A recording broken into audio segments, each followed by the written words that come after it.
곧 예배가 시작됩니다.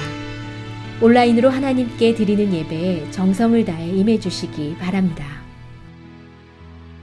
온 가족이 함께 모여 거룩하게 예배를 드립니다. 부모가 아이들의 훌륭한 영적 교사 역할을 하시길 바랍니다. 단정한 복장으로 예배를 드립니다. 성경책을 지참합니다. 예배 10분 전부터 예배 준비를 완료하고 기도합니다. 올바른 자세로 모든 순서에 정성을 다해 참여합니다. 핸드폰보다는 TV나 컴퓨터 모니터로 예배를 드립니다. 예배에 집중하여 하나님의 은혜를 기대합니다.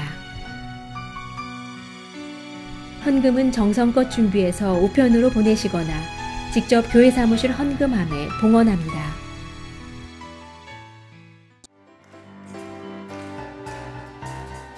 주의 친절한 발에 안기세 우리 마음이 평안하리니 항상 기쁘고 복이 되겠네 영원하신 발에 안기세 주의 발에 그 크신 발에 안기세 주의 발에 영원하신 발에 안기세 날이 갈수록 주의 사랑이 두루 광명하게 비치고 전성 가는 길 편히 가리니 영원하신 발에 안기세 주의 발에 주의 발에 그 크신 발에 안기세 주의 발에 영원하신 발에 주의 보좌로 나아갈 때에 주의 보좌로 나아갈 때에 기뻐 찬미 소리 외치고 겁과 두려움 없어지리니 영원하신 발에 안기세 주의 발에 그 크신 발에 안기세 주의 발에 영원하신 주의 발에 그 크신 발에 안기세 주의 발에 그 크신 발에 안기세 주의 발에 우리 한번 고백합시다. 주의 발에 그 크신 발에 주의 발에 그 크신 발에 안기세 주의 발에 영원하신 발에 찬양하세. 사랑과 은혜가 충만하신 하나님, 날마다 선물 같은 새날을 허락하심에 감사드립니다. 저희들 이 귀한 새날의 시작을 감사하며 주님께 드립니다. 저희들의 눈이 가장 먼저 주님을 보게 하시고 저희들의 귀가 가장 먼저 주님의 음성을 듣게 하시고 저희들의 마음이 온전히 하나님 아버지로 차고 넘칠 수 있도록 채워주시옵소서. 아버지, 2020년 한 해가 어느덧 얼마 남지 않았습니다. 온 세계가 그동안 겪어보지 못한 큰 시련에 힘들어하고 있습니다. 아직도 고통과 불안 속에 저희들 헤매고 울부짖고 있습니다. 저희들의 간절한 기도를 들어주시옵소서. 하루빨리 이 코로나가 종식되어 불안에서 벗어나게 하옵시며 또한 코로나 확진자들의 빠른 회복과 쾌유를 위해 기도드립니다. 이 간절한 부르짖음을 듣고 살아계신 주님 부디 역사하시어 증거해 주실 줄 믿습니다. 오직 주님만이 하실 줄 믿습니다. 우리가 죄악에서 돌이켜 우리를 낮추고 주의 얼굴을 구하면 주께서 들으시고 우리를 용서하시어 회복하시겠다 하신 약속을 이루어 주옵소서. 그동안 너무나 당연하게만 여기고 살아왔던 일상의 모든 순간들마저 다 주님께서 저희를 사랑하시고 아껴주셨던 놀라운 은혜였는 줄 모르고 살았던 무지하고 자만했던 저희들을 용서하여 주옵소서. 온전히 깨닫고 회복하여 치유해 주실 줄 믿습니다. 저희들 각자의 형편을 너무나 잘 아시는 주님, 간절히 구하고 두드리는 저희들의 기도를 외면하지 마옵시고 그 기도에 기꺼이 응답해 주시고 주님의 영광이 나타나게 하옵소서. 다시 한번 저희들을 일으켜 세우시고 버틸 힘을 주시어 주님을 높이는 저희들 되게 하여 주옵소서. 이 시간 주님으로 인해 새 힘을 얻는 시간 되게 하옵소서. 오늘 주실 말씀을 듣고 오늘 하루가 주님으로 온전히 채워지게 하옵시고 오늘 받을 은혜로 주님만을 섬기며 찬양하게 하옵소서. 말씀 전하실 목사님에게도 성령이 함께 하시어 지혜와 능력으로 기름 부어 주시옵소서. 이 모든 말씀 우리를 위해 죽으신 예수님 이름으로 기도드립니다. 아멘. 오늘 우리에게 주시는 하나님의 말씀은 베드로후서 2장 12절부터 22절입니다. 함께 봉독하시겠습니다. 그러나 이 사람들은 본래 잡혀 죽기 위하여 난 이성 없는 짐승 같아서 그 알지 못하는 것을 비방하고 그들의 멸망 가운데서 멸망을 당하며 불의의 값으로 불의를 당하며 낮에 즐기고 노는 것을 기쁘게 여기는 자들이니 점과 흠이라. 너희와 함께 연회할 때에 그들의 속임수로 즐기고 놀며 음심이 가득한 눈을 가지고 범죄하기를 그치지 아니하고 굳세지 못한 영혼들을 유혹하며 탐욕에 연단된 마음을 가진 자들이니 저주의 자식이라. 그들이 바른 길을 떠나 미혹되어 부올의 아들 발람의 길을 따르는도다. 그는 불의의 삭슬을 사랑하다가 자기의 불법으로 말미암아 책망을 받되 말하지 못하는 나귀가 사람의 소리로 말하여 이 선지자의 미친 행동을 저지하였느니라. 이 사람들은 물 없는 샘이요 광풍에 밀려가는 안개니 그들을 위하여 캄캄한 어둠이 예비되어 있나니 그들이 허탄한 자랑의 말을 토하며 그릇되게 행하는 사람들에게서 겨우 피한 자들을 음란으로써 육체의 정욕 중에 유혹하는도다. 그들에게 자유를 준다 하여도 자신들은 멸망의 종들이니 누구든지 진 자는 이긴 자의 종이 됨이라. 만일 그들이 우리 주 대신 구주 예수 그리스도를 알므로 세상의 더러움을 피한 후에 다시 그 중에 얽매이고 지면 그 나중 형편이 처음보다 더 심하리니 의의 도를 안 후에 받은 거룩한 명령을 저버리는 것보다 알지 못하는 것이 도리어 그들에게 나으니라. 참된 속담에 이르기를 개가 그 토하였던 것에 돌아가고 돼지가 씻었다가 더러운 구덩이에 도로 누웠다 하는 말이 그들에게 응하였도다. 아멘. 오늘 본문 베드로후서 2장은 교회와 성도들을 미혹하는 거짓 선생들의 실체를 고발하는 그러한 말씀입니다. 베드로는 1절에서 거짓 선생들, 이제 교회 안에 들어오고 또 성도들을 미혹하는 이 거짓 선생들을 어떻게 이제 표현하면서 시작하냐면요, 멸망하게 할 이단을 가만히 끌어들여서, 이단은 기본적으로 깊이 들어가면 예수 그리스도의 주되심과 또 메시아 되심, 그걸 부인하는 그러한 게 이단이죠. 그래서 이 이단들은 가만히 들어와서 자기들을 사신 주, 그러니까 우리가 주님의 십자가의 보혈로 구속받았다는 건 이제 주님이 값을 치러서 우리를 사신 거죠. 그래서 자기들을 구해 주신, 또 구원해 주신 그러한 주를 부인하고, 예수님을 부인하면 뭐 그 끝은 뻔하지 않겠습니까?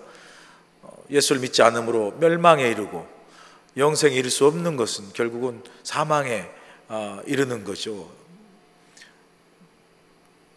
생명을 우리에게 이제 영원한 생명을 주신 선물을 스스로 거부함으로 말미암아 멸망하는 그런 자리에 이르게 되는 거죠. 그렇게 임박한 멸망을 스스로 취하는 자들이다 라고 이렇게 규정을 합니다. 자, 이어서 이제 우리가 2장 오늘 본문은 12절부터 22절까지 아닙니까? 계속해서 이제 거짓 선생들의 어떤 특징, 이런 사람들이다, 거짓 선생들 혹은 거짓 교사들, 교회를 어지럽게 하고 성도를 미혹하는 이단들, 이런 그들의 특징이 이런 것이다. 뭐 오늘 본문 말씀이 여러 말씀 있지만 크게 두 가지로 특징을 본다면, 첫째로 그들은 이성 없는 짐승 같은 자라고 말하죠. 본문 12절 보세요. 그러나 이 사람들은 본래 잡혀 죽기 위하여 난 이성 없는 짐승 같아서 그 알지 못하는 것을 비방하고 그들의 멸망 가운데서 멸망을 당하며 라고 말하죠. 베드로는 거짓 교사들을 이성 없는 짐승 같다라고 말하죠. 짐승들의 특징은 뭐겠습니까? 생각이 없고 분별이 없고 판단이 없고 그저 본능과 감정에 따라서 움직이는 거죠. 그런데 베드로는 이 이단들, 거짓 교사들을 이성 없는 짐승 같다라고 말하는 거죠. 그 이면에는 어떤 육신의 본능과 감정대로 살아가고 또 판단하는 그런 사람들이라고 이야기하면서, 그렇게 이성이 없이, 그러니까 생각과 어떤 그 분별력이 없이 그저 쉽게 그냥 그 감정과 본능에 따라서 살아가고 또 그렇게 미혹해 하는 거죠. 사실 이단들이 미혹해 하는 어떤 구체적인 방법 중에 하나가, 사람들이 그 아주 쉽게 감정적으로 또 본능적으로 약할 수 있는 것들, 예를 들면 이단들은 항상 그렇지 않습니까? 어떤 한 사람들을 이제 공격하고 이렇게 이단으로 끌어들이기 위해서는 그 사람들에게 진리를 가르치는 게 아니에요. 그 사람들에게 예수 그리스도의 구원과 영생을 가르치는 게 아니죠. 그게 아니라 그런 어떤 신학적이고 진짜 복음적인 건 다 빼버리고요. 먼저 그 사람들에게 그 사람들의 이단들이 접근합니까? 뭘 가지고? 그 사람에 대해서 조사하잖아요. 이 사람이 인간적으로 뭐가 부족한가? 이 사람이 외로운가? 이 사람이 뭔가 정말 육신적으로 필요한 게 뭔가? 이런 어떤 육신의 본능과 감정적인 것들을 통해서 접근하잖아요. 그래서 그것들로부터 딱 이제 붙잡고 나중에는 거짓 가르침을, 거짓 이단의 가르침을 가르쳐서 주입시켜서 넘어오게 하잖아요. 뭐 그런 점에서 볼 때 이 베드로는 그 거짓 교사 이단들을 이렇게 이성 없는 짐승처럼 표현하는 거죠. 우리가 여러분 그래서 그 사람들은 알지 못하는 것을 비방한다 그래요. 알지 못하는, 모르니까 비방도 하고 또 넘어가기도 하고 속기도 하는 거죠. 우리가 이성이 있으면, 이성이라는 우리의 어떤 인간의 중요한 하나의 동물과 다른 이성이 기능이 뭐겠어요?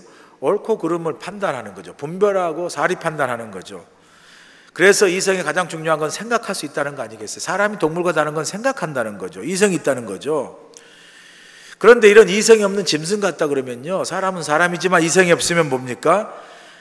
자기 본능의 감정대로 뭐 제대로 알지 못하고 비방하기도 하고 속기도 하고 다투고 싸우다가 결국은 뭐예요? 도살장에 끌려가는 이미 죽기로 예정된 짐승과 같이 멸망할 수밖에 없다라는 거죠. 여러분, 이 신앙생활에 있어서 이성이 참 중요합니다.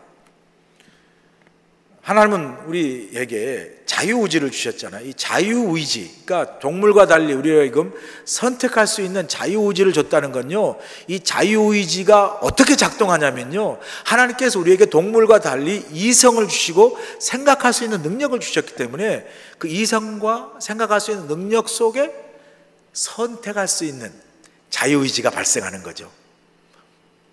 그렇기 때문에 우리가 동물과 다른 것은 뭐 자유의지, 결국은 우리가 이성하고 이성을 가지고 생각한다는, 그게 다른 거죠.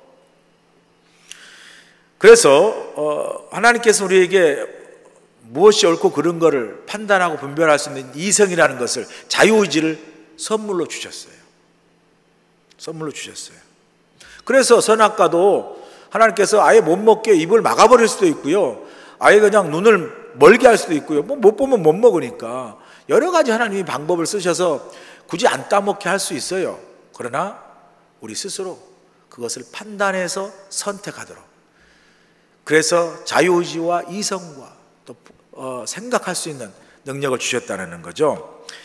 그래서 우리가 신앙생활 할 때요, 하나님 말씀, 또 우리가 하나님 앞에 뜨겁게 받는 성령의 충만함 플러스 우리 안에 또 하나님이 선물로 주신 이성을 가지고 말씀을 묵상하고 배우고 깨닫고 그 속에서 무엇이 옳고 그른가를 판단할 수 있는 분별력을 우리가 이성을 통해서 이룰 수가 있는 거죠. 그래서 우리 그리스도인의 이성은 중요한데, 이 요한 웨슬레 목사님, 감리교 창시자인 요한 웨슬레 목사님은요, 그리스도인들이 신앙생활하면서 우리가 뭔가 옳고 그른 것을 신앙인으로서 판단할 때 항상 요한 웨슬레 선생 그 목사님은 4가지 그 요소를 중요시했어요. 그걸 이제 요한 웨슬리의 사변형, 그러니까 사각형이죠. 사변형 신학이라고 말하는데, 요한 웨슬레 목사님이 강조했던 4가지 중요한 게 뭐냐면, 하나는 성경, 그 다음에 2번째는 전통, 3번째는 경험, 4번째는 이성이에요. 그러니까 우리가 신앙인으로서 그냥 하나님을 믿습니다 하고 아주 믿으면 중요하죠. 그러나 맹목적인 믿음이 아니라는 거죠. 우리가 믿음을 가지고 나아갈 때 우리 그리스도인들이 이 4가지 중요한 요소를 가지고 우리가 믿음을 더 든든히 하고 또 분별력을 가지고 하나님을 더 신실하게 믿을 수 있다는 거죠.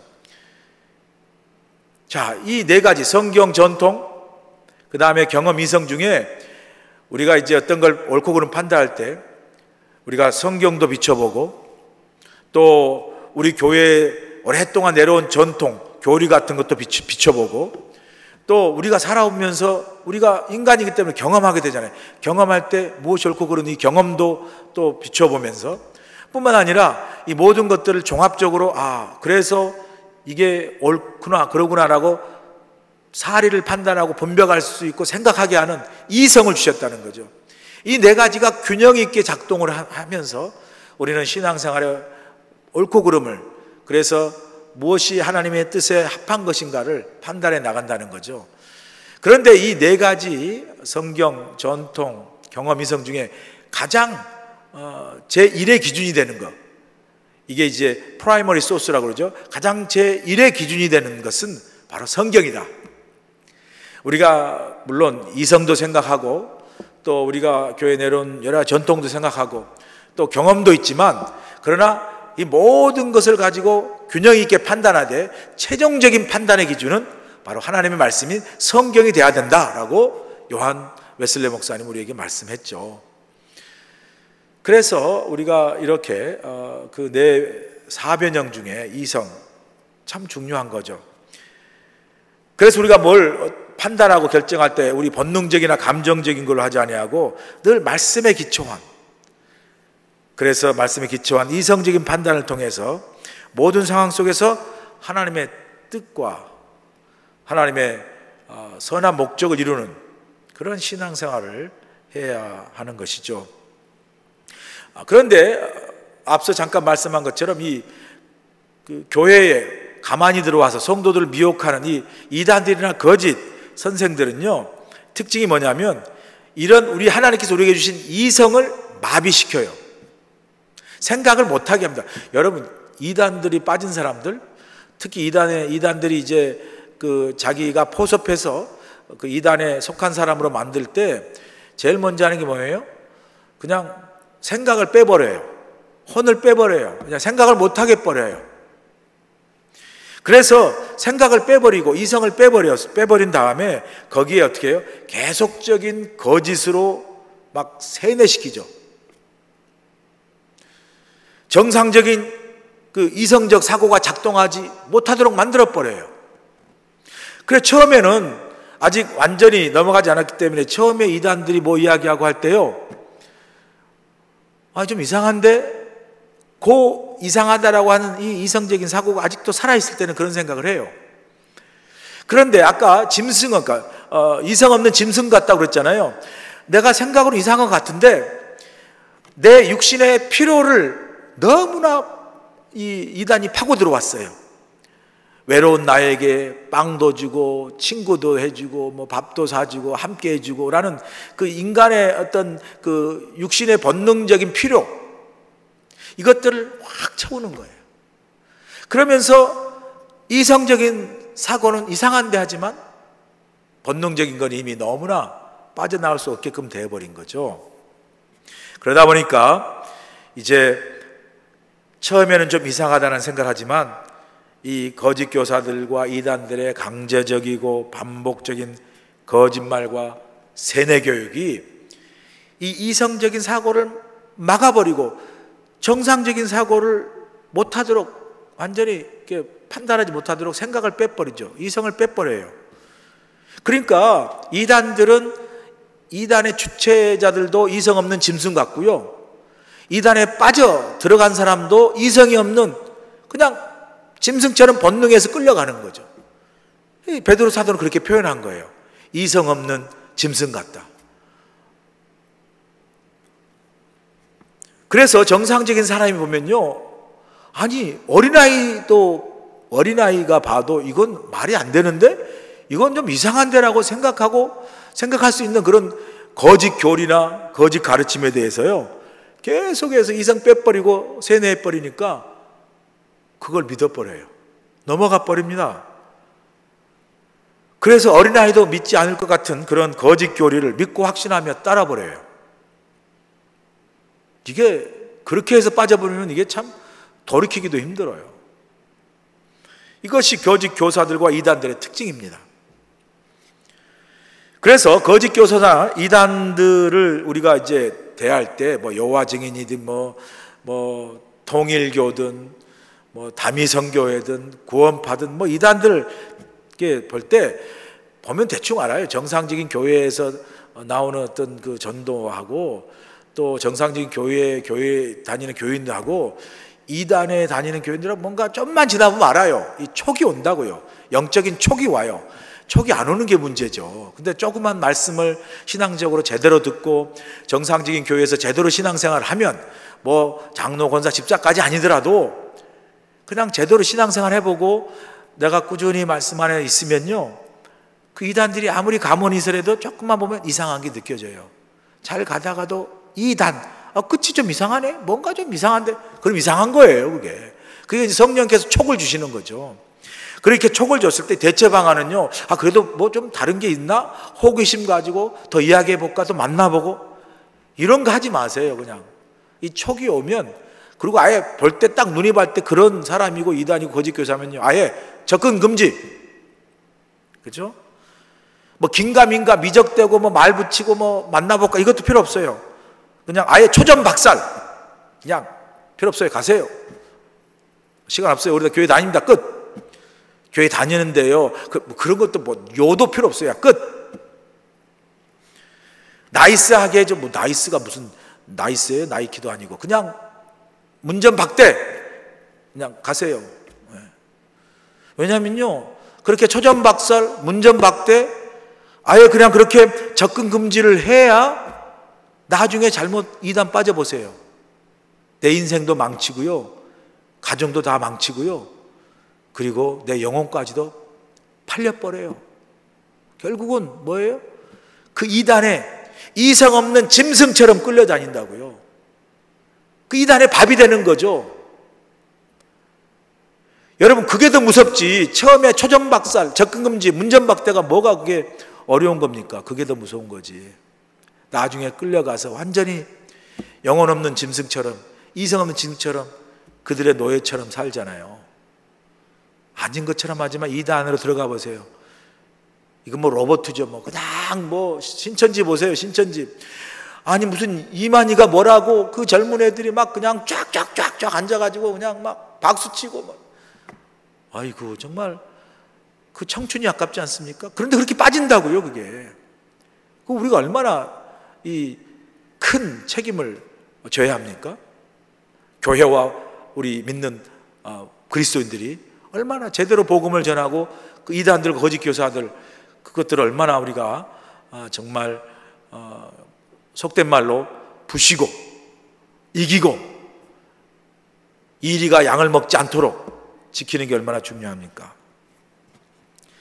베드로는 그래서 이단들을 짐승 없는, 이성 없는 짐승 같은 자라고 이야기하는 거죠.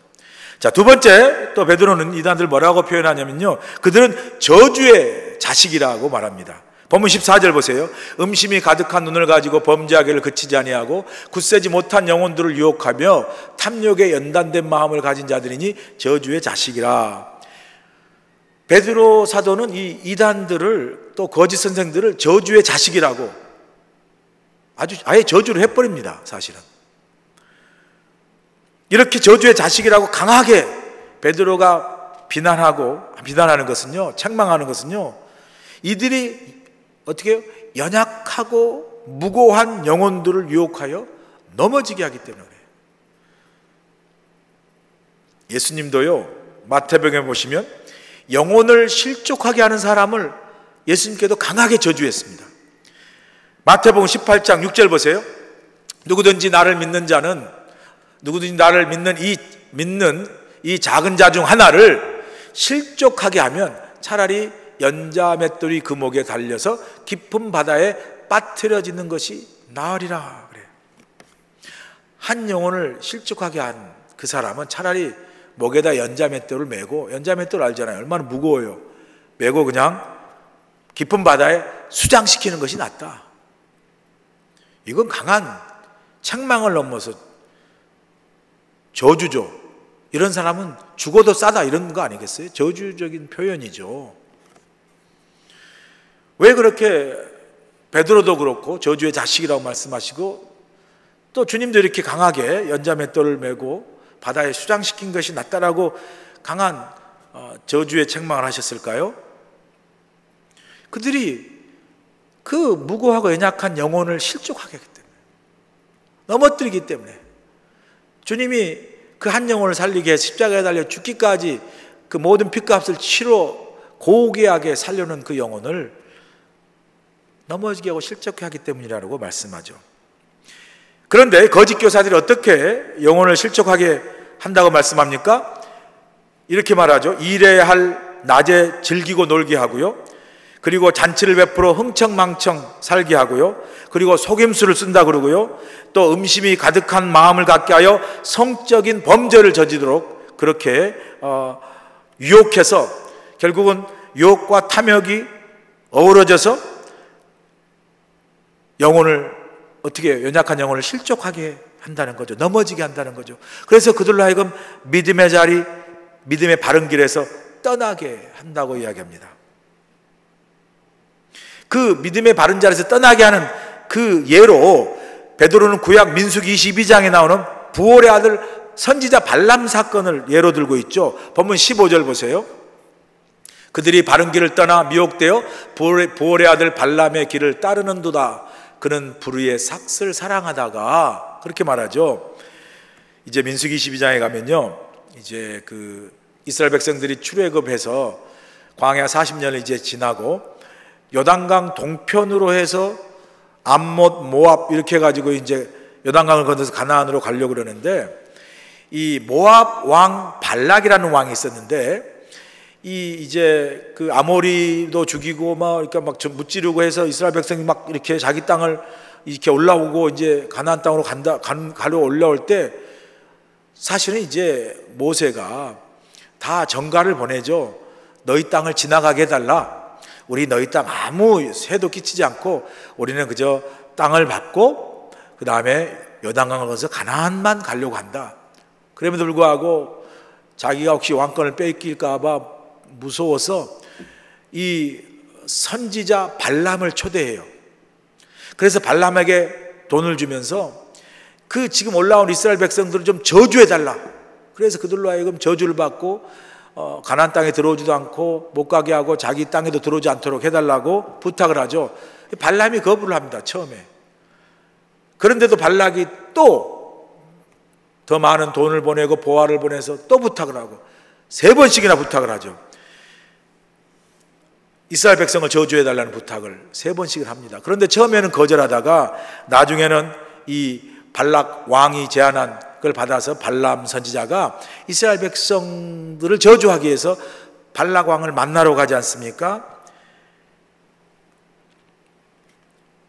그런데 가는 길에 이 나귀가, 자기가 타고 가는 나귀가 갑자기 사람의 말을 합니다. 이제 내용인 즉슨은 뭐 이런 거죠. 내가 지금 그렇게 하는 일은 하나님께 반역하는 것이다. 너는 그 일을 당장 멈추고 하나님의 백성을 저주하지 말라라고 이제 이야기하는 거죠. 그 이면에 나귀가 그런 이야기를 하는 거예요. 그래서 결국 발람은 이제 나귀를 통해서 또 하나님의 사자를 통해서 그 하나님의 백성을 저주하지 말라는 메시지를 듣고 잘못된 행동을 중단하게 되죠. 발람 사건의 예를 들어서 베드로는 지금 거짓 교사들이나 이단들이 하는 행동이야말로 발람처럼 하나님께 반역하는 행위라는 거죠. 이런 이단이나 거짓 교사는 불의의 삭슬 사랑하여 하나님의 뜻에 반하는 미친 행동을 하는 자라고 그렇게 표현합니다. 본문 16절 보세요.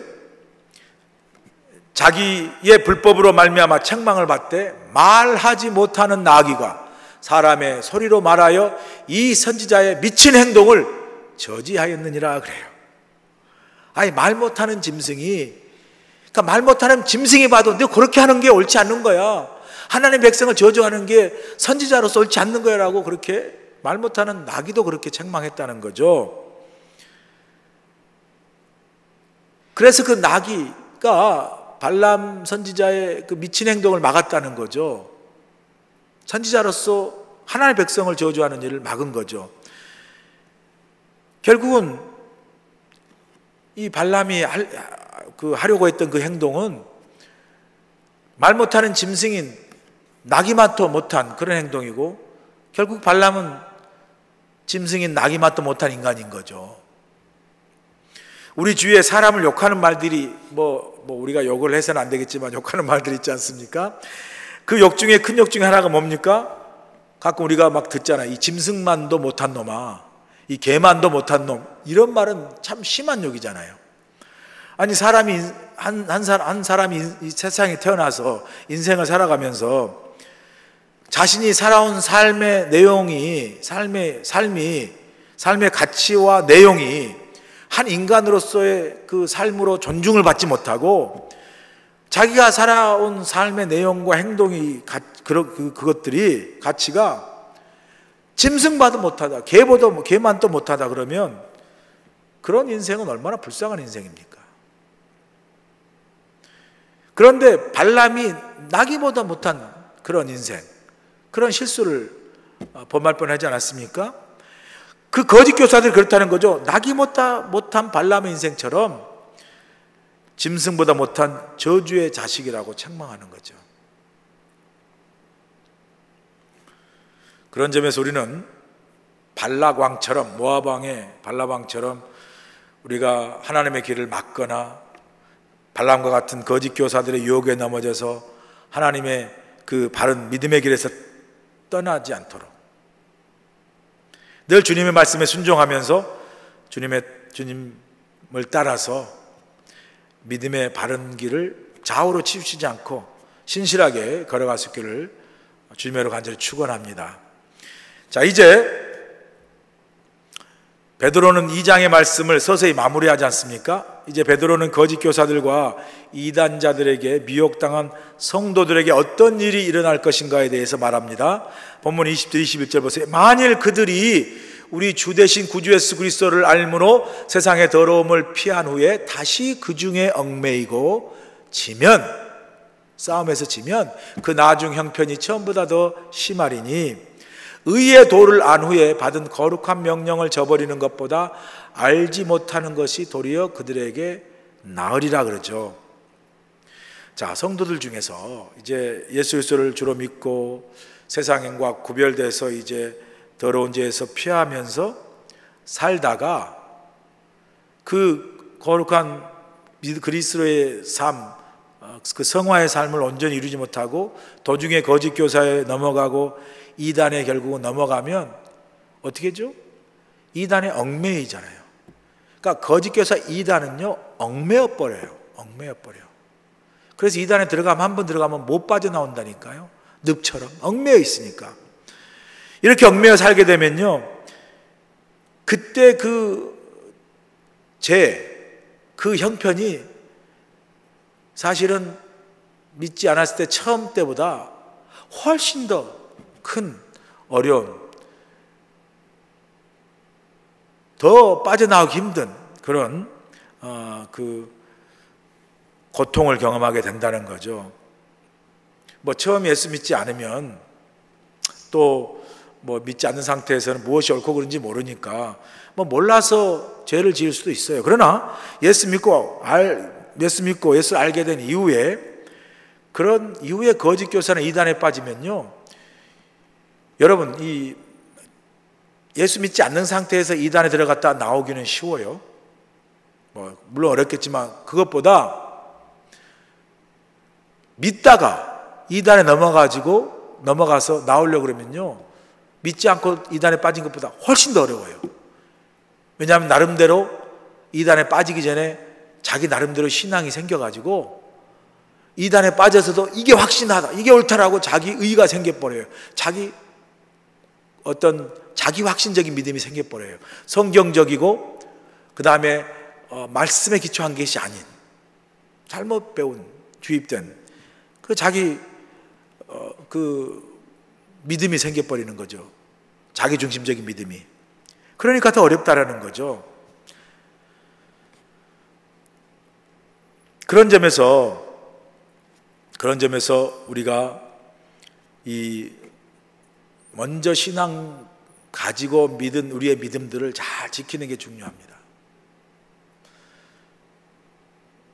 그래서 믿음은 어느 한순간의 완성이 아니라 계속해서 성령의 도우심으로 날마다 주님과 함께 동행하면서 주님의 그 믿음의 거룩한 삶을 계속해서 살아나가야 하는 그런 영적인 싸움이죠. 그래서 신앙생활은 매일매일 영적인 선한 싸움을 싸우는 거예요. 베드로는 우리 믿는 그리스도인들을 넘어뜨리려고 사단이 우는 사자같이 우리를 삼킬 자를 찾는다고 말합니다. 그러므로 우리가 신앙인으로서 어떻게 해야 되죠? 이 거짓 이단이나 이런 사단들의 매일매일의 공격 속에서 우리가 언제 우리 신앙을 지키고 믿음을 온전히 참 세우는 중요한 길은, 우리 역시 그 우는 사자가 날마다 우리를 삼킬 자를 찾으니까 우리 역시 매일매일 주님 안에서 말씀과 기도와 성령의 도우심으로 우리의 신앙과 믿음을 늘 주님과 동행하고 주님 안에서 지킬 필요가 있는 거죠.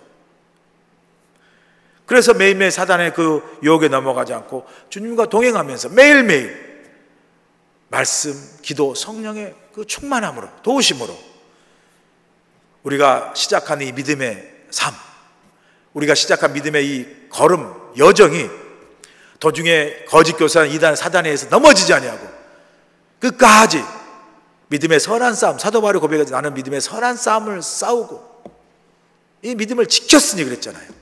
그러니까 믿음은 지키는 거죠. 저절로 우리에게 있는 게 아니라 믿음을 지키는 거죠. 매일매일 말씀과 성령으로 우리의 믿음을 지키고 영적으로 사단의 그 공격으로부터 선한 싸움을 이기고, 싸워서 이기고 늘 믿음의 바른 걸음, 신실한 걸음을 오늘도 이 새벽에 신실하게 오늘 하루도 걸어갈 수 있기를 주의 이름으로 간절히 축원합니다.